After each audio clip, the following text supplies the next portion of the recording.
Indonesia boleh kalah dengan tim lain, tetapi tidak dengan Malaysia. Pernyataan tersebut seperti sudah mendarah daging di hampir seluruh lapisan pecinta dan pelaku sepak bola Indonesia. Tak peduli laga persahabatan atau laga resmi, setiap timnas bertanding melawan Malaysia, laga selalu berlangsung panas. Ada gengsi dan harga diri yang dipertaruhkan saat Indonesia bertemu Malaysia. Tak ayal, tensi panas tak hanya terjalin di atas lapangan, tetapi juga tribun supporter hingga ranah media sosial. Seperti yang terjadi baru-baru ini, Indonesia dan Malaysia bertemu di laga penentuan babak grup Piala AFF 2020. Seperti yang sudah banyak diprediksi, laga Indonesia versus Malaysia berlangsung dengan tensi panas. Bahkan, adu gengsi dan cywar di antara kedua pendukung sudah ramai jauh sebelum laga dimulai. Tak jarang pula legenda kedua negara ikut memberi komentar. Salah satu yang paling disorot tentu pernyataan dari mantan pemain timnas Malaysia, Safi Salih. Striker Malaysia di Piala AFF 2010 yang juga pernah berkarir di Liga Indonesia itu berkata bahwa Malaysia jauh lebih layak ke semifinal. Sementara Indonesia yang banyak membawa pemain muda dinilai kurang pengalaman. Saya berharap Vietnam dan Malaysia akan terus berlanjut. Indonesia membawa tim muda dan potensial ke turnamen ini. Namun, ketimbang para pesaingnya, para pemain muda itu masih kurang berpengalaman. Tidak peduli seberapa ambisius Sinteyong, dia harus menerima kenyataan bahwa Piala AFF bukanlah waktu yang terbaik untuk mengharapkan sesuatu yang besar dari kelompok pemain ini. Akan tetapi pada akhirnya Safi Salih mesti menjilat ludahnya sendiri. Pasalnya timnas Indonesia langsung membayar kontan komentar negatif tersebut dengan balik mempermalukan Malaysia di pertandingan pamungkas fase grup Piala AFF 2020. Tak tanggung-tanggung, tim Garuda membantai Harimau Malaya dengan skor telak 4-1. Indonesia tertinggal lebih dulu di menit ke-13. Meski begitu, anak asuh Sinteyong tak panik dan berhasil membalikan kedudukan menjadi 2-1 lewat 2 gol Irfan Jaya. Di babak kedua, sepakan indah Pratama Arhan dan sundulan manis Elkan Bagot memastikan Malaysia tersingkir dari Piala AFF, sekaligus memastikan Indonesia lolos dari babak grup Piala AFF 2020 sebagai juara grup B. Menyusul hasil tersebut, Safi Salih langsung mengakui kekalahan Malaysia dan buru-buru memberi ucapan selamat kepada timnas Indonesia.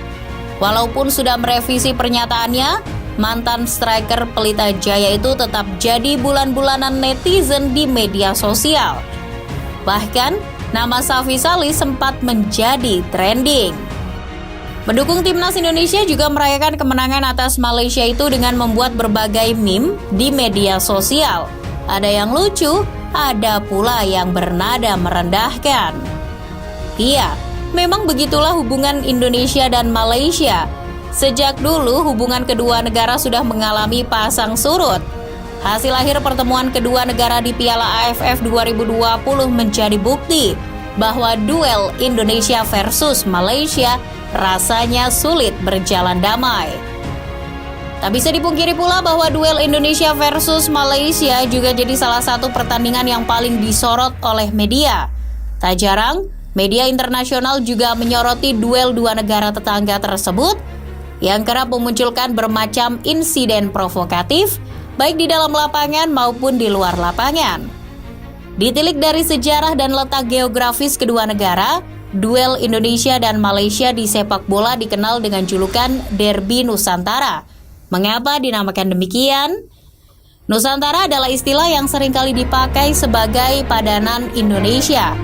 Namun, jauh sebelum Indonesia lahir, istilah Nusantara sudah lahir lebih dulu pada sekitar abad ke-14 di masa Kerajaan Majapahit.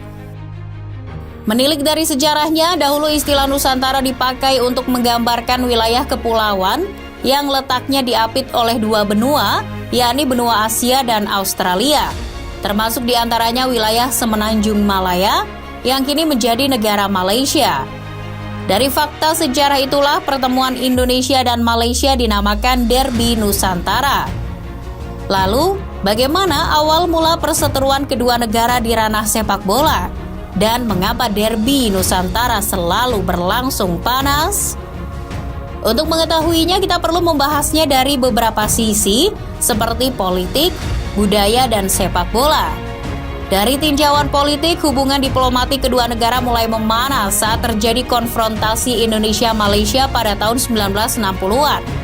Konfrontasi Indonesia-Malaysia bisa dibilang sebagai perang yang disebabkan oleh sengketa wilayah dan penolakan penggabungan wilayah Sabah, Sarawak, dan Brunei ke dalam Federasi Malaysia yang diketahui tidak sesuai dengan persetujuan Manila. Perang tersebut melibatkan beberapa pihak dan sampai menelan korban jiwa dari kalangan sipil. Perang itu pula yang memunculkan istilah Ganyang Malaysia yang dipopulerkan oleh Bung Karno. Meski konflik tersebut sudah selesai dengan perjanjian damai yang ditandatangani pada bulan Agustus 1966, tetapi Indonesia dan Malaysia masih kerap bertengkar hingga saat ini. Tingkah Malaysia yang kerap mengklaim warisan budaya Indonesia kerap menyulut api permusuhan yang merambat ke berbagai lini kehidupan, termasuk sepak bola. Hubungan Indonesia dan Malaysia di ranah sepak bola sebenarnya juga unik. Meski menjadi rival saat kedua timnas bertemu, tetapi hal tersebut tidak membuat pemain kedua negara dilarang untuk menginjakan kaki di liga rivalnya. Seperti saat Safi Salih jadi bintang di Pelita Jaya, tak lama setelah dia meruntuhkan mimpi Indonesia di final Piala AFF 2010. Atau Bambang Pamungkas dan Eli Aiboy yang jadi legenda Selangor, atau Andik Firmansyah yang pernah jadi rebutan klub-klub Liga Malaysia. Pada intinya, ada banyak hal yang menyatukan Indonesia dengan Malaysia. Namun, jika sudah masuk ranah sepak bola, haram hukumnya kalah satu sama lain. Duel perdana antara timnas Indonesia kontra Malaysia terjadi dalam turnamen Merdeka yang diadakan di Kuala Lumpur pada 7 September 1957.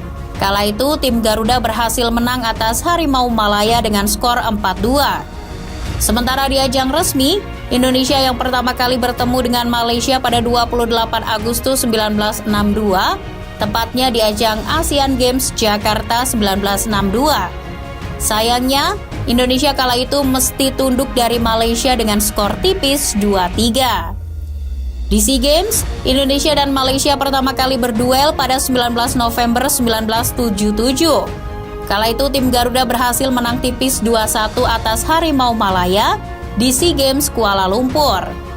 Sementara itu, pertemuan perdana Indonesia dan Malaysia di Piala AFF berlangsung pada 13 September 1996. Di gelaran perdana Piala AFF itu, Garuda tumbang dari Harimau Malaya dengan skor 3-1. Sepanjang sejarahnya, banyak pertandingan Derby Nusantara yang berlangsung sangat sengit, penuh drama, dan penuh kenangan.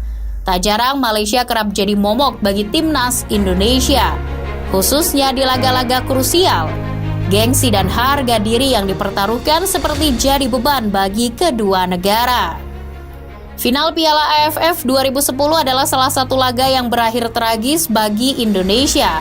Sempat menumbangkan Malaysia 5-1 di fase grup, Christian Gonzalez dan kawan-kawan tumbang di partai final dengan skor agregat 4-2. Setahun berselang, Harimau Malaya kembali jadi momok bagi tim Garuda di partai final SEA Games 2011. Di hadapan ribuan pendukungnya yang memadati Stadion Gelora Bung Karno, timnas besutan Rahmat Darmawan takluk dari Malaysia lewat babak adu penalti dengan skor akhir 4-3. Namun jauh sebelum itu, Indonesia juga punya kenangan manis kala bertemu dengan Malaysia.